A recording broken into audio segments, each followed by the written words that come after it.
Hi students, I'm so excited to see you. I've been missing you so much and I decided to do a video today.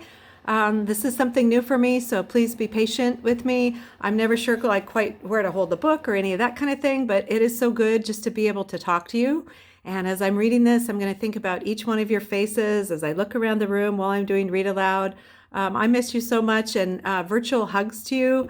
And today I would like to just continue on with our Read Aloud that we've been doing. It's by Margaret Peterson Haddix. It's the book Among the Hidden. This is the first book in the series of the Shadow Children.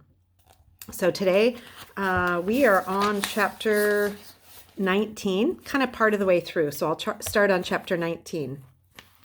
"I'm fine," he said, and went back to eating silently. But he was worrying that maybe the government was right and that he should not exist. Only when he got to 2 computer printouts did he begin to feel better. One of the articles began, "The population law is evil," and the other said, "Hundreds of children are hidden for no reason, forcing children into shadows to be counted as genocide." "How can this be?" he asked Jen a week later when he finally got a chance to go back to her house. "How can the books and the articles be so different?" She handed him a glass of soda. "What do you mean?" she asked. Luke pointed to the population disaster. "This book says the human race would have gone extinct if we hadn't had the population law. And this," and he held up and shook the Problem of the Shadows article, "that says the population law was totally unnecessary and cruel. It says there was plenty of food, even during the famines, except for the barons were hoarding it." Belatedly, he remembered that Jen was a baron. "Oh, sorry." Jen shrugged. Not the least bit offended.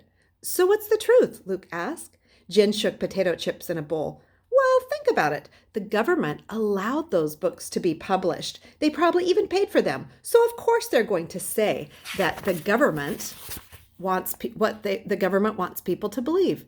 It's just propaganda, lies. But the articles, the authors of those probably put themselves at risk getting that information out. So they're right." Luke pondered that. "Then why'd you make me read the books?" he asked. "So you'd understand how stupid the government is," Jen said. "So you'd understand why we have to make them see the truth." Luke looked at the stack of thick books on the Talbots' kitchen counter. They looked so official, so important. So who was he to say that they weren't true? Chapter 20. Luke feared he'd have to wait months between visits to Jen once the snow started. But the weather proved kind that winter. Most days were dry and clear. He didn't have leafy trees to hide behind, but he began to feel safe anyway, crawling through Jen and his backyards. By mid-January, he could make the entire journey without his heart beating abnormally at all. The odds against someone watching from one of the other barren houses seemed too astronomical to worry about. His only concern was Dad. Dad usually hung around the house a lot during the winter. Without the hogs to tend to, he could easily have been there more than usual, preventing Luke from sneaking out.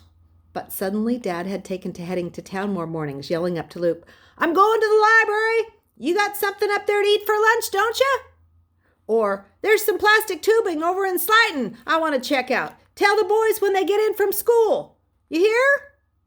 "It's that hydroponics notion," Luke bragged to Jen one day in late January while they were sitting at the computer together. "I got Dad all excited about it, and now he's too busy to notice what I do." "What's hydroponics?" Jen asked. "It was one of your books. You know, growing plants indoors without soil, just using water and special minerals." "Oh," Jen said. "Does he think the government would actually let him do that?" "Well, I guess so," Luke said. "Why wouldn't they?" Jen shrugged. "Well, why does the government do anything?" Luke didn't have an answer to that. Jen turned back to the computer chat room where everyone was debating fake IDs. "Carlos, Mom says they won't buy me one until I'm 18. Ooh, let me turn up the heater. It's kind of loud. It makes too much noise. "Carlos, Mom says they won't buy me one until I'm 18 because she thinks the government won't challenge an adult's ideas much. And maybe they'll be cheaper then." Pat, "Maybe Sean and I will get ours by the time we're 90. Dad and Mom have been saving for them as long as we can remember." Yolanda, "My dad says he's waiting to find one that's foolproof. He says there are too many bad ones out there." Jen began typing furiously. "Who needs fake IDs?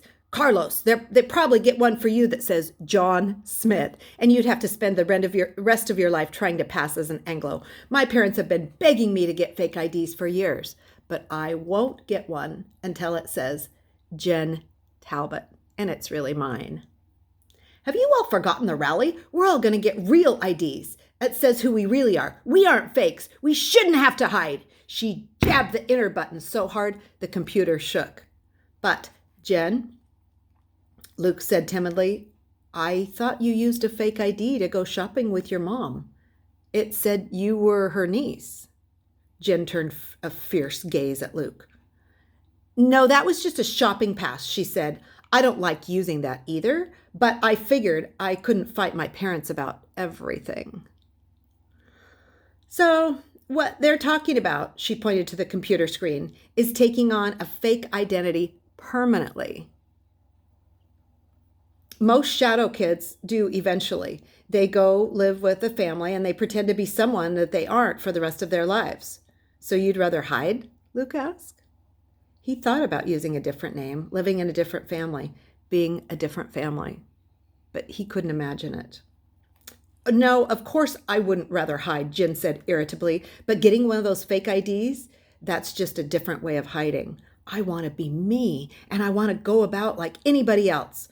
There's no compromise. Which is why I've got to convince those idiots that the rally's their only chance.